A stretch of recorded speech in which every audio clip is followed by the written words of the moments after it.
Many acceptance messages we hear today seem harmless, but they hide something dangerous. When someone tells you to accept what comes without any resistance, they are actually promoting passivity, and worse, a life without progress. They want you to believe that acceptance is synonymous with inner peace. But is it really?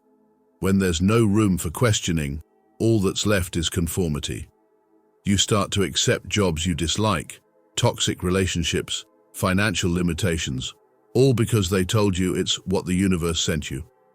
This blind acceptance takes away your power of choice and decision. It's not wrong to want more from life or to seek something better.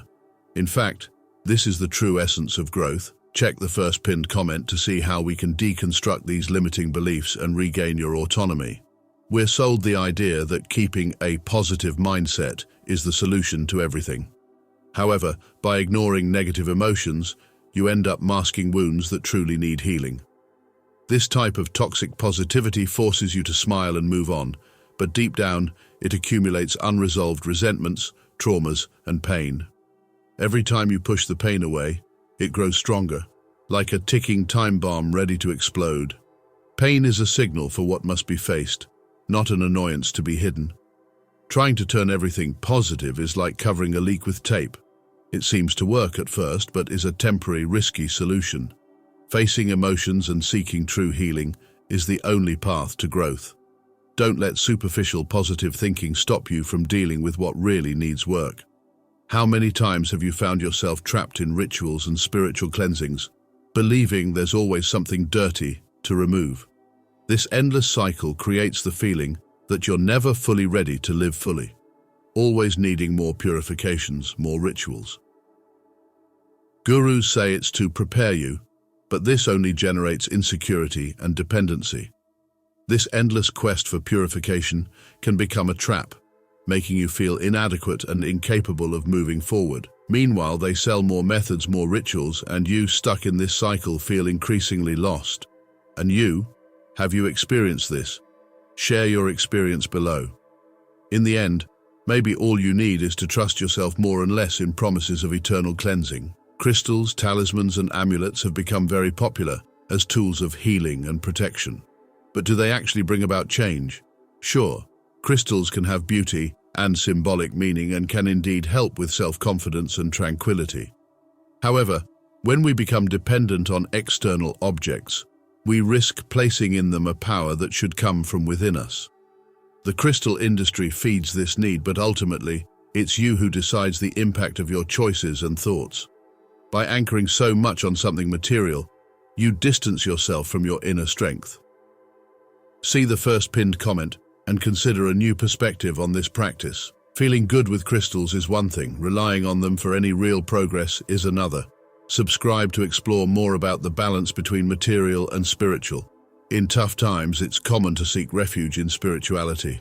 But there's a dangerous point when the spiritual becomes an escape, a way of ignoring problems that require real solutions.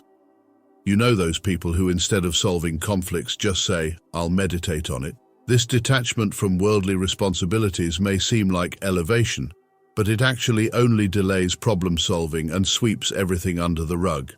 This escape from reality, tempting as it may be, only prolongs suffering. And while you're in the spiritual, life goes on.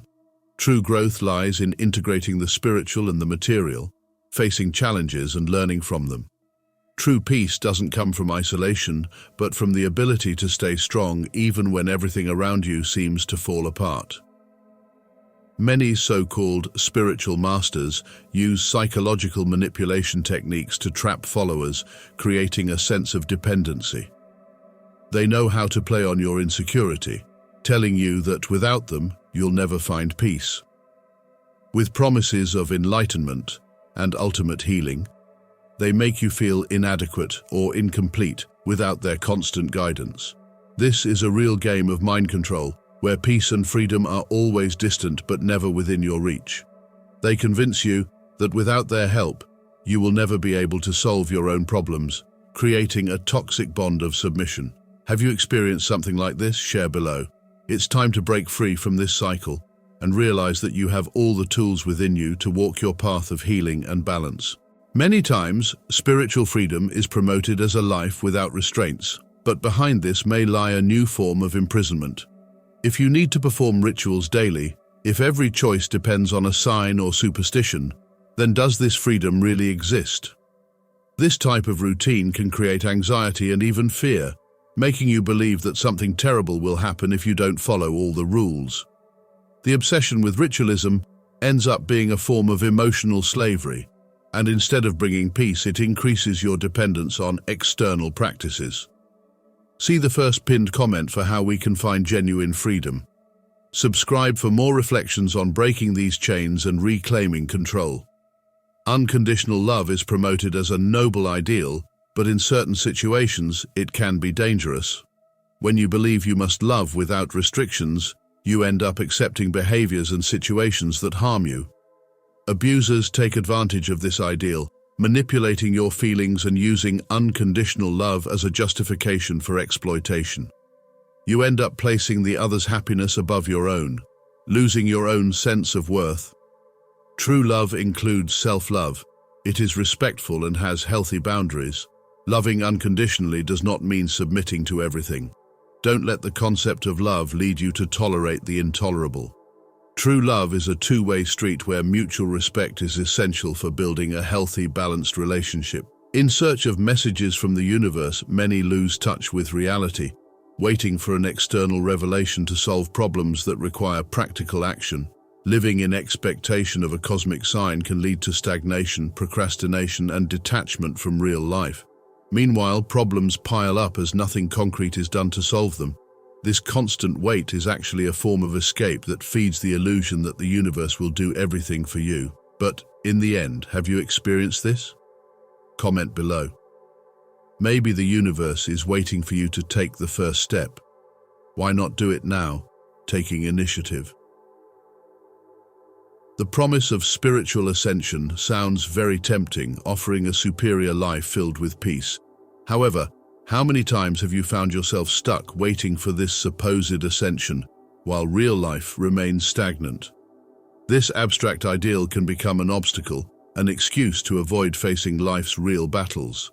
Instead of waiting for an elevated state, why not focus on small improvements that actually bring progress? When we stop living in the now, in search of a superior version of ourselves, we end up stalled. Don't let vague promises delay your real growth. Instead of passively awaiting ascension, try investing in concrete actions that transform your life. Look to the first pinned comment for practical ways to develop and reach a sense of fulfillment that is truly tangible. True spiritual evolution happens with every conscious step we take on our journey. Manifestation practices promise that by intensely visualizing something, you will make it materialize. It sounds easy, but many end up frustrated, feeling inadequate or guilty when results don't show up. This type of approach generates unrealistic expectations, disregarding the complexity of life and the importance of concrete action. Believing that simply visualizing something will guarantee success can become a trap, keeping you in endless, anxious waiting. Remember, true manifestation is a process that involves effort and perseverance along with desire. Don't let methods that ignore reality make you feel insufficient. Instead of focusing solely on visualization, focus on action. In the first pinned comment, you'll find suggestions for aligning dreams and action. This way, you turn expectations into achievable goals and feel the real power of your intention in motion.